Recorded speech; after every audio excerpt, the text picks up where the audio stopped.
So yeah, I think I'm gonna need more RT merch. Anyway, scratchy throat aside. Hey everybody, what's up? This is Retro Reviews, trying to, I guess, remember how to make a Real Nerf RVB loadout because some crazy news just came out, and unfortunately I'm gonna have to make this the rundown for the month.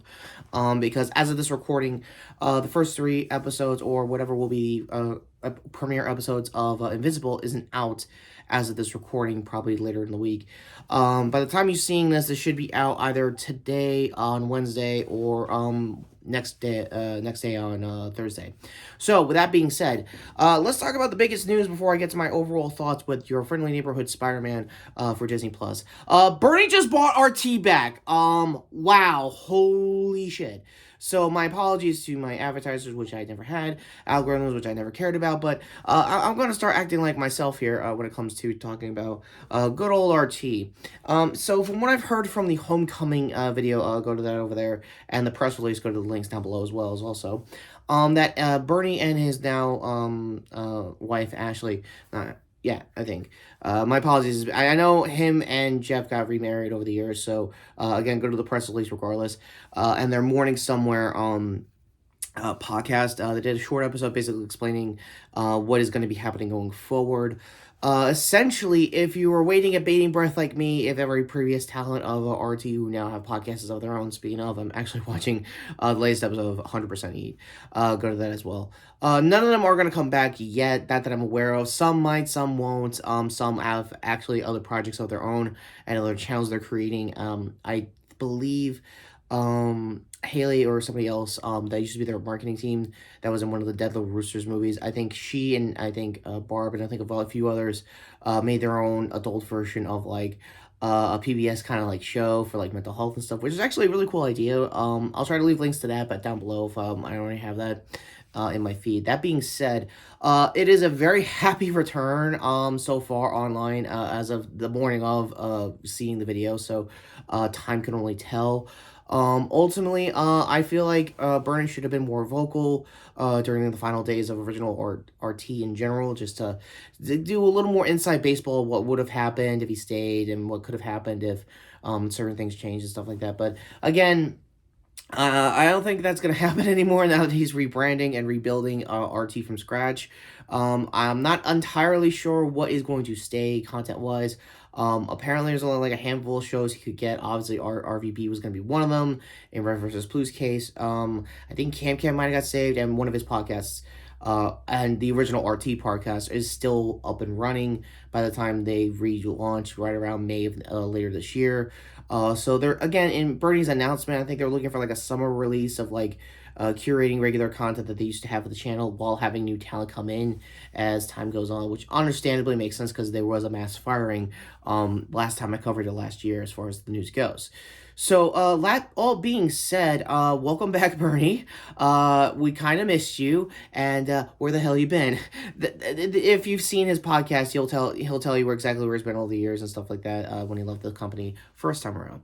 So, again, I don't want to lore drop more than usual. I just want to get to my overall thoughts with what was supposed to be a Scarlet Spider Real Nerf review, but apparently, yeah, Bernie kind of hijacked today's rundown. So today's review for the premiere episodes of Friendly Neighborhood Spider-Man is actually good. I know this is going to be hard to say because the voice actor it has caught a lot of fire lately due to the grounds of thinking a certain word that apparently he thinks is like way too much of.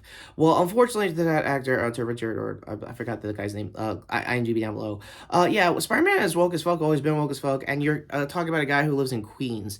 Yeah, we're kind of woke around here. So that all being said, the premiere episodes was actually pretty good. I believe, I think it was either the end of episode 1 was a good recreation going into episode 2 with Norman Osborn, played by Coleman Domingo, by the way. Yeah, I think they recreated the pan zoom walk Tom Holland's Peter did going into Civil War, getting called in for that third act fight, essentially. So ultimately, outside of that, again, it's a premiere episode. Again, I was planning to do this in character as Kane and whatever deeper voice I have for Chasm Ben. I'm also very much aware, I forgot to mention this for Marvel Legends rundowns, that yes, I am trying my best to get, what is it, Kane's 90s costume from the Clone Saga. I've heard nothing but good news about that, and Ultimate Spider-Man Unlimited's, Marvel Legends figure, because I do want to do a semi-re-review of the show, because I did it way before Disney Plus picked it up. So again, go to my original review if you guys want to see that. It's very old due to the grounds that you're seeing it on the Netflix feed here in the States. So again, go with that, and essentially whatever I said there, just apply that to going into Disney Plus for the streaming of it all.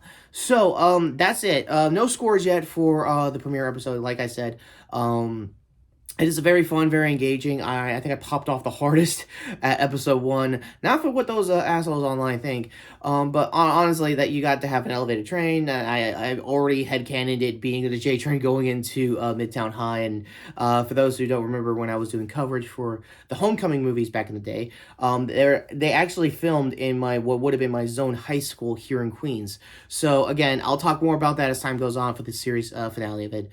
Sorry, not series finale, season finale of it, because it just got picked up for 3 seasons.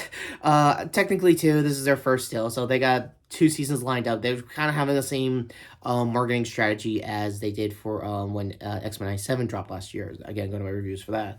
So again, like I said, no scores. It's just me doing rundowns and basically news overall coverage for what's currently going on with Bernie.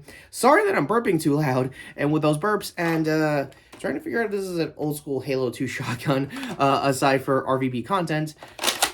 That over there to the end cards so that you guys can see my previous video over here, which was discussing, speaking of also online news, my overall theories of what was going to go down in a Critical Role for tomorrow night's 8-hour ending for Campaign 3, and what I think will also be happening later on the year for their 10 years anniversaries of content. Sure here to also sub to the channel, hit the notification bell down below for when I go back to doing traditional reviews later on in the month, because I'm going to plan to do, I think for this weekend's movie roundup, to basically talk about Love Hurts. I wanted to do something Kiki Kwan related, since Everything Everywhere got all the Oscars a few years ago. Wanted to talk about him in general. I was this close to doing, I think, what was it, Session 31, but Jessie Gender definitely talked me out of it as far as her review goes. Again, links down there as always. Last hand here, obviously, to the shorts for me talking about the Fantastic Four First Steps video. Since I have time here, it is a great trailer. Again, I'll talk more about that when the full trailer drops later in the year. So with that all being said, take care, subscribe, and hey, ever wondered why Bernie got the company back? Because I want to know too.